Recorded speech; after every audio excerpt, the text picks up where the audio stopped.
Hello అండి, ఈ వీడియోలో టేప్ అనేది యూజ్ చేయకుండా ఆది బ్లౌజ్తోనే బ్లౌజ్ అనేది మనం ఎలా కట్ చేసుకోవచ్చు అనేది ఈ వీడియోలో చూపిస్తాను. వీడియోకి అయితే ప్లీజ్ ముందుగా ఒక చిన్న లైక్ చేయండి ఫ్రెండ్స్. ఇక్కడైతే ఫస్ట్ మనం రెట్టలు అయితే కట్ చేద్దామండి. ఇవ్వండి, ఒక 2 వేళ్ళు మనము క్లాత్ అయితే తీసుకోవాలి, ఎందుకంటే ప్లెయిన్ బ్లౌజ్ కాబట్టి హెమ్మింగ్ చేపిస్తాం అన్నమాట దీనికి. కాబట్టి ఒక 2 వేళ్ళు తీసుకోవాలి. టేప్ అయితే 1 ఇంచ్ అలా తీసుకోవాల్సి వస్తుంది. ఇలా పెట్టుకోవాలండి క్లాత్ని, హ్యాండ్ని ఇలా పెట్టేసేసుకొని హ్యాండ్ ఎంత పొడవు ఉందో అంత పొడవుకి ఇక్కడికి వచ్చిందండి హ్యాండ్, ఒక 1/2 ఇంచు ఎక్స్ట్రా తీసుకోవాలి.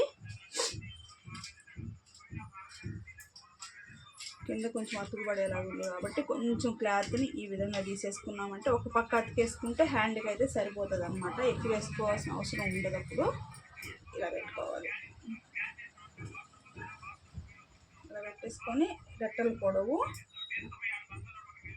ఇది చంక కింద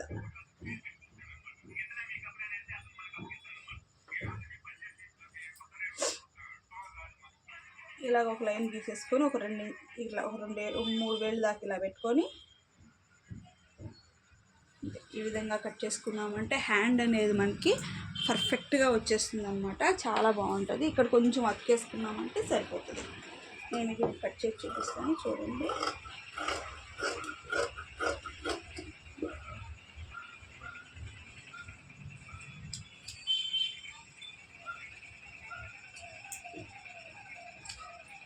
ఇలాగ హ్యాండ్ ఇక్కడ కొంచెం అతికేసుకున్నామంటే మనకి హ్యాండ్ అనేది చంక దగ్గర ఒక పక్క అతికైతే పడుతుంది అనమాట. ఇది హ్యాండ్ కటింగ్. లోతు కూడా మళ్ళీ తీస్తానండి. అతికేసేసిన తర్వాత మనం లోతు అయితే తీసుకోవచ్చు.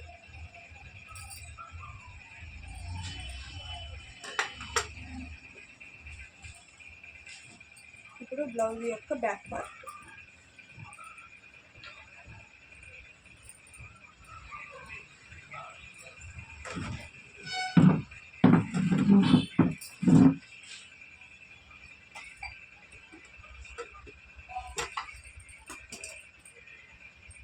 ఈ విధంగా క్లాత్ని అయితే వేసేసుకోవాలి. కింద అయితే ఒక లైన్ అయితే గీసుకోవాలండి ఖచ్చితంగా. చిన్న లైన్ అయితే ఇలా గీసేసుకోండి. తర్వాత ఆది బ్లౌజ్ని అయితే ఇలా తీసుకొని 4 మడతలు అయితే వేసుకోవాలి. మనం సౌండ్ తగ్గించు. ఇలాగా 4 మడతలు అయితే వేసుకోవాలండి. ఇలా వేసుకుని ఫస్ట్ మనము ఇందులో హైట్ అయితే కరెక్ట్గా చెక్ చేసుకోవాలి. ఎందుకు అంటే మనం క్లాత్ పెట్టినా కూడా హైట్ అనేది పర్ఫెక్ట్గా రాదు.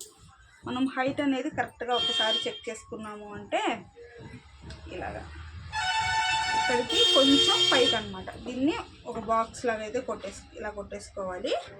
ఇలా అయిపోయిన తర్వాత బ్లౌజ్ని 4 మడతలు అయితే వేసేసుకోండి. ఇలాగా ఇప్పుడు నేను చూపిస్తున్నా కదా, ఉక్సులు పట్టి కాజా పట్టి లోపలికి వెళ్ళిపోవాలి. ఇలా వెళ్ళిపోయిన తర్వాత అటు సైడ్ కుండలు, ఇది ఓపెన్ సైడ్ ఇటువైపు కుండలు, నెక్ ఇవన్నీ కూడా ఇటువైపు పెట్టుకోవాలన్నమాట. ఇక్కడ మనం టేప్ అనేది ఎక్కడా కానీ వాడటం లేదు. కరెక్ట్గా వస్తుందండి బ్లౌజ్ మెజర్మెంట్. మీకు అది ఎలా అయితే ఇచ్చారో సేమ్ అలానే వస్తుంది. ఇలా పెట్టేసేసుకోండి. ఇక్కడ గ్యాప్ వస్తుంది. ఎందుకు అని అంటే ఇక్కడ మనం టక్ పట్టుకున్నాం కదా, ఆ టక్ కోసం అన్నట్టుగా మనకి ఇక్కడ గ్యాప్ వస్తుంది. ఇలా పెట్టేసేసి బ్యాక్ నెక్ కూడా ఒక్కసారి పొంచుకునేసేయండి. ఇలా పెట్టేసేసి ఇక్కడికి వచ్చిందండి 1/2 ఇంచ్ పై. ఇక్కడ నుంచి మనం నెక్ అనేది కట్ చేసుకోవాల్సి వస్తుంది. ఇలాగా పెట్టేసుకోండి. షోల్డర్స్ కూడా కరెక్ట్గా సరిపోయే లేదో ఒకసారి చెక్ చేసుకోండి. ఇలా నెక్ ఓకేనా. ఇప్పుడు ఇలా వచ్చింది కదా, దీన్ని ఇప్పుడు మనము ఇక్కడికి ఒక కుట్టు ఇలాగా గీత కరెక్ట్గా ఉండే కాడికి ఒక గీత, ఎక్స్ట్రా కొంచెం, ఇది మనకి కరెక్ట్గా సరిపోయింది కదా.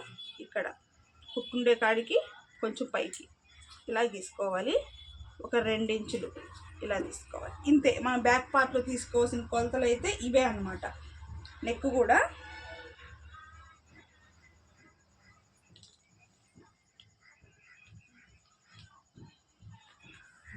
ఈ విధంగా తీసేసుకోవచ్చు.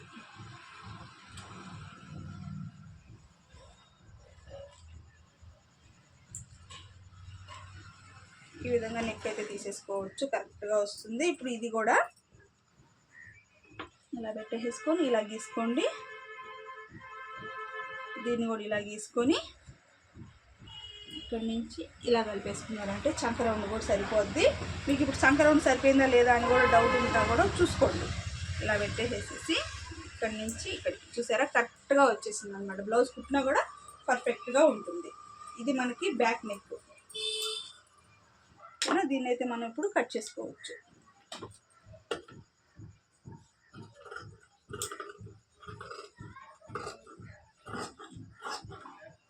మన టేప్తో పెడితే ఎలా అయితే వస్తుందో సేమ్ అలానే వస్తుందండి. మెజర్మెంట్ కూడా మనకి ఏ మాత్రం పోదు, కరెక్ట్గా ఉంటుందన్నమాట.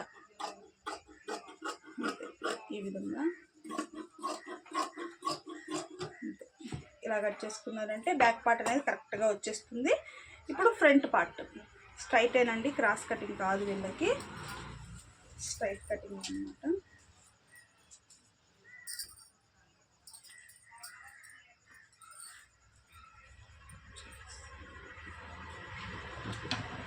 స్ట్రైట్ అన్నప్పుడు ఈ విధంగా అయితే పెట్టేసుకోవాలి.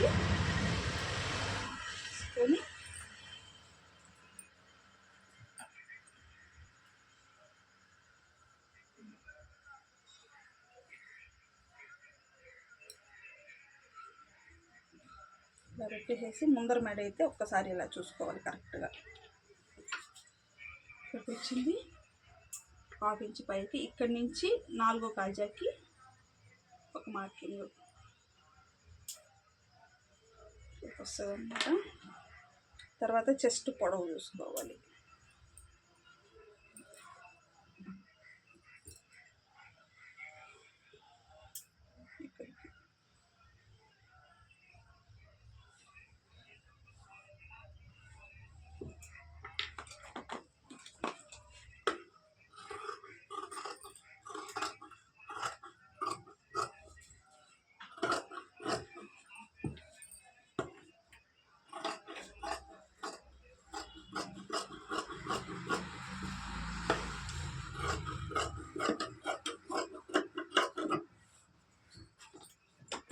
ఇలా తీసేసిన తర్వాత దీన్ని పక్కకు తీసేసేయండి. ఇప్పుడు దీన్ని కలిపాం కదా, దీంట్లో నుంచి ఇక్కడికి స్ట్రైట్గా ఈ షోల్డర్ కాడి నుంచి స్ట్రైట్గా ఈ విధంగా ఒక లైన్ పెట్టేసుకొని ఇటు 2 ఏళ్ళకి ఒక మార్కింగ్, 2 ఏళ్ళకి ఒక మార్కింగ్ పెట్టేసుకొని దీన్ని ఇలా కలిపేసుకున్నారంటే ఫ్రంట్ షేప్ అయిపోతుంది. ఇక్కడ కూడా కొంచెం అంటే కొంచెం లోతు ఇక్కడి నుంచి తీసుకోవాలి. ఇలా తీసేసుకున్నాము అంటే ఫ్రంట్ కూడా అయిపోతుంది అన్నమాట. కరెక్ట్గా మనం టేప్తో పెడితే ఏ కొలతలు అయితే వస్తాయో అదే విధంగా బ్లౌజ్ అయితే వస్తుంది.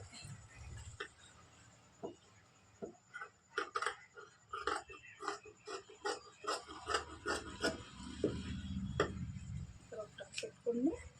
ఇక్కడి నుంచి ఇక్కడికి ఒక 3 ఏళ్ళకి ఒక టక్ పెట్టుకోండి. ఇక్కడ గుర్తులు పెట్టుకున్నారు కదా అక్కడ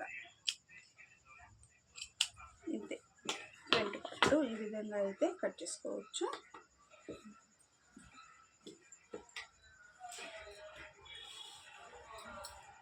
షేప్ బెల్ట్ వచ్చేసేసి ఆది బ్లౌజ్కున్నట్టుగా మనం అయితే కట్ చేసుకోవచ్చండి. కింద ఒక వేలు మాయని వదిలేసుకోవాలి. ఇక్కడి నుంచి ఒక పైకి మధ్యలో కూడా సేమ్ కింద పైన ఇట్లా వదిలేసుకుంటూ పెట్టుకోవాలి.